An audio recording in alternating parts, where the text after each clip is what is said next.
Halo anak-anak, bagaimana kabarnya hari ini? Semoga anak-anak selalu dalam keadaan sehat dan semangat. Indonesia adalah negara yang sangat beragam. Setiap daerah memiliki budaya, kebiasaan, dan cara hidup yang berbeda-beda.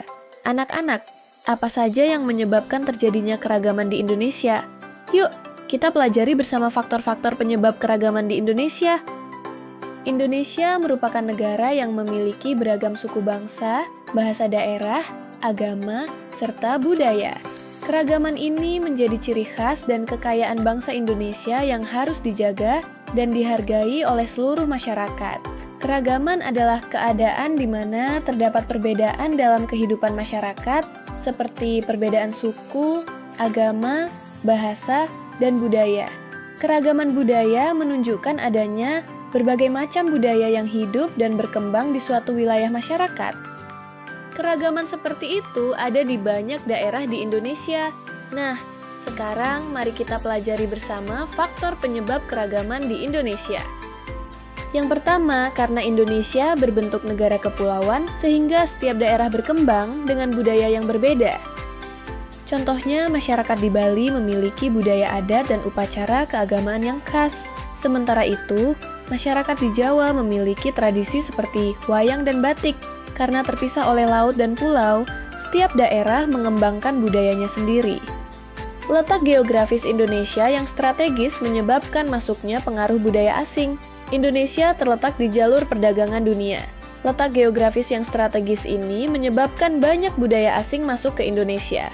Masuknya pedagang dari India membawa pengaruh budaya Hindu dan Buddha. Pedagang dari Arab membawa pengaruh agama Islam.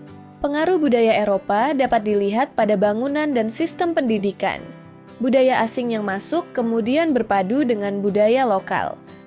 Lalu, perbedaan kondisi alam, seperti pegunungan, pesisir, dan dataran rendah memengaruhi cara hidup masyarakat. Masyarakat di pegunungan biasa memakai baju tebal karena udaranya yang dingin. Mereka juga bekerja sebagai petani. Selain itu, masyarakat di pesisir biasa memakai baju yang tipis karena udaranya panas. Mereka juga bekerja sebagai nelayan. Selain itu, sikap masyarakat terhadap perubahan. Ada yang mudah menerima modernisasi dan ada yang tetap mempertahankan budaya tradisional. Contohnya, masyarakat Baduy di Banten masih menjalani tata cara hidup seperti nenek moyangnya. Berbeda dengan masyarakat perkotaan umumnya terbuka terhadap teknologi dan gaya hidup modern. Perbedaan sikap ini juga menambah keragaman budaya Indonesia. Jadi, keragaman di Indonesia terjadi karena banyak faktor. Mulai dari bentuk negara kepulauan, letak geografis, kondisi alam, hingga sikap masyarakat terhadap perubahan. Setiap daerah memiliki ciri khas dan keunikan yang berbeda-beda. Perbedaan inilah yang membuat Indonesia menjadi negara yang kaya akan budaya. Sebagai warga negara Indonesia, kita perlu mengenal dan memahami keragaman yang ada di sekitar kita. Dengan mengenal keragaman, kita dapat belajar untuk saling menghargai dan hidup rukun. Pada materi selanjutnya, kita akan mempelajari berbagai bentuk keragaman di Indonesia, mulai dari suku bangsa, bahasa daerah, pakaian adat, hingga budaya yang ada di setiap daerah.